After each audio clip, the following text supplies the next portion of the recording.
in regards to people buying investment properties in their individual names as opposed to buying investment properties in a company name with a trust. What are the benefits of doing that? Does it make any difference? Should we just be doing it in our personal names, or is there relevance of actually securing investment properties under a sort of a company and trust structure? Yep, heaps on that. That's probably an episode in itself of unpacking what happens when you do either scenario. It really comes down to the personal, individual circumstances, right? So, as an individual, if I own an investment property in my name and it makes losses on paper, because it's in my name, I get to use the investment property loss against my taxable income. The ATO gives me back some extra money at year end and it helps to offset my negatively geared investment property. Now, if I go and take that same scenario, but instead of having it in my name, I've taken that investment property and put it into a trust or a company, the losses get trapped in the trust or the losses get trapped in the company.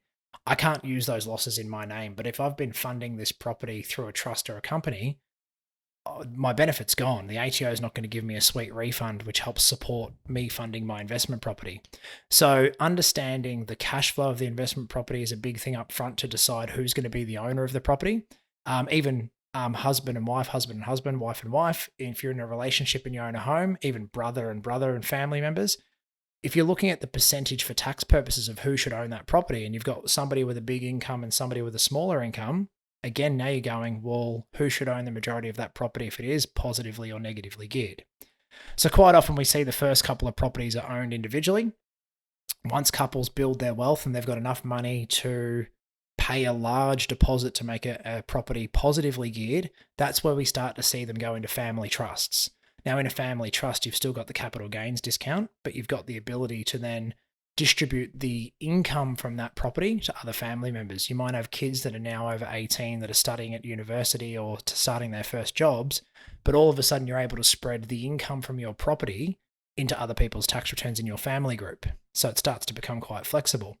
So I think there's merit and a time where if you're building a property portfolio, it'll come a tipping point where you stop putting them in your name and you start to use a family trust to build the wealth of the family. From a company point of view, there is times where people will put properties into company.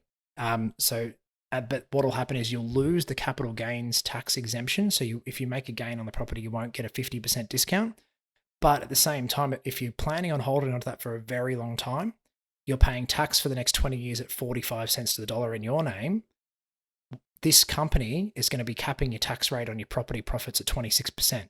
So you got 20 years of income at 26%. And then if you hold that property forever and you're not selling, or even if you do, you're paying tax at 26%.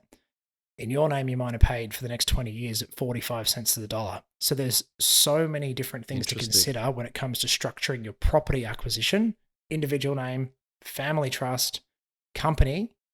And then even when you look at buying a property where you think, hey, I might subdivide that later, or I might do a development on there, I might build a brand new property and sell it. Again, all things up front that you need to consider, the what ifs of what am I going to do with that property.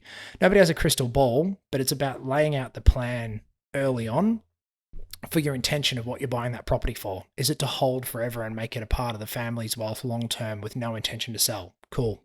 Lay that out and make decisions around that.